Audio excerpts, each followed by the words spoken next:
Yes, some good trouble. There's some issues. Dean is harboring some secrets from Sam as we know.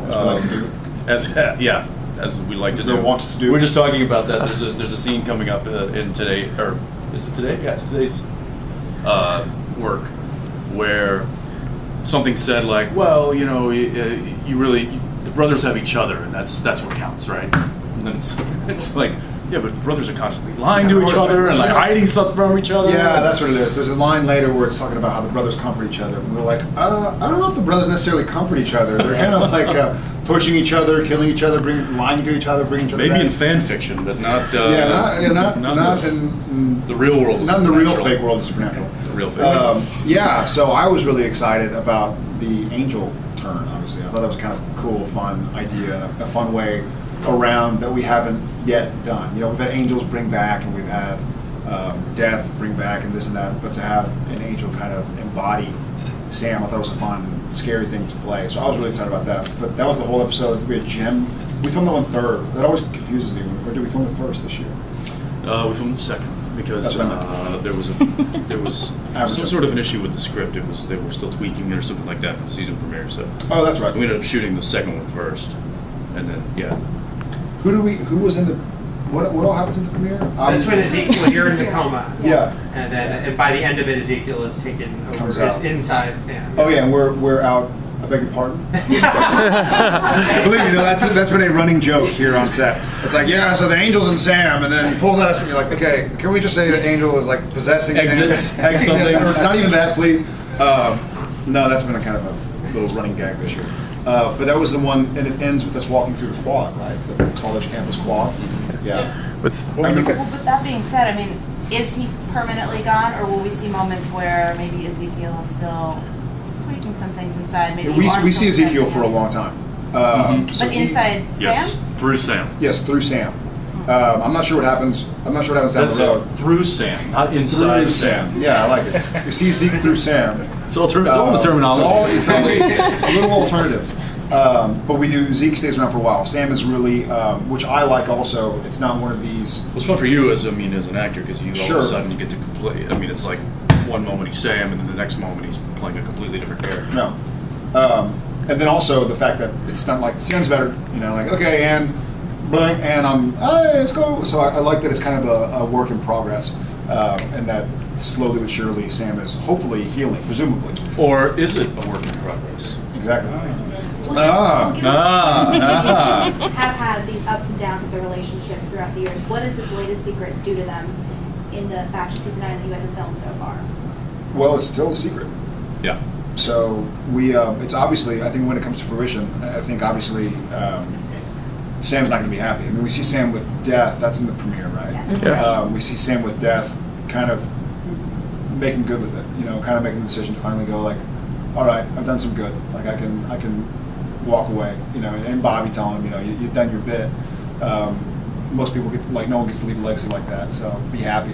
So we see Sam kind of come to terms with, you know, I've led a good life and I've done my damnedest and I've done some bad, unfortunately, but I've tried to do good.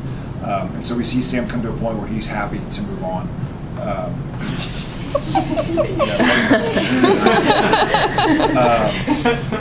So I think with the fact that Sam finally found that place, I think he's going to be obviously unhappy that his brother lied and has been lying to him. That never works out well.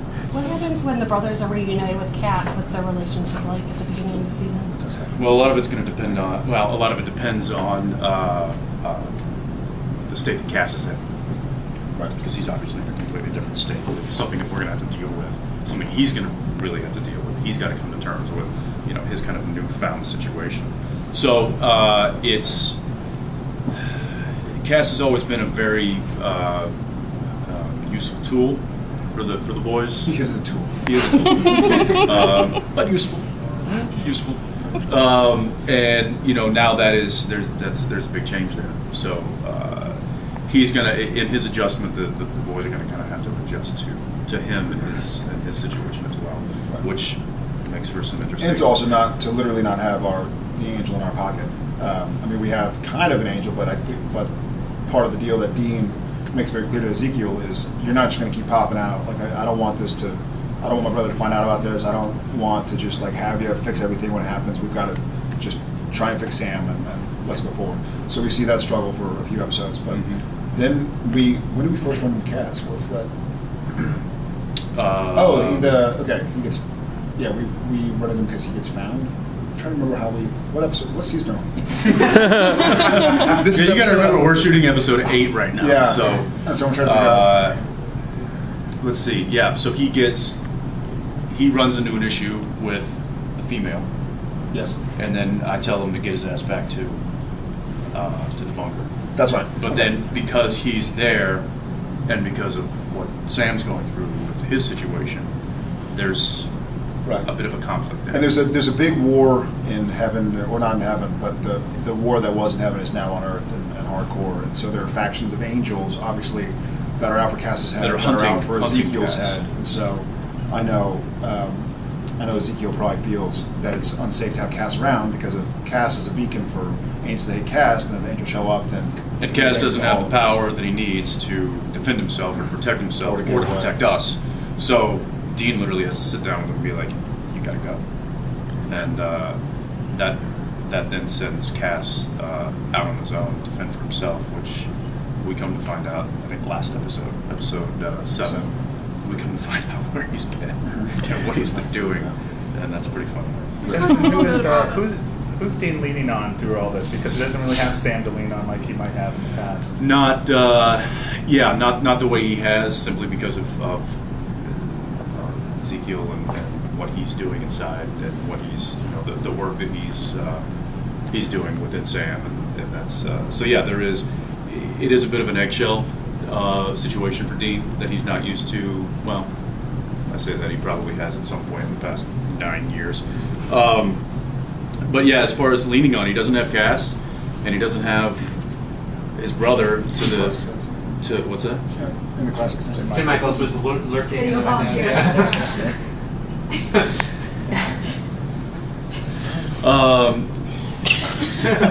So yeah, he doesn't have his support system like he used to. He doesn't have Cass the way he does. He doesn't have Sam. He doesn't have any of the.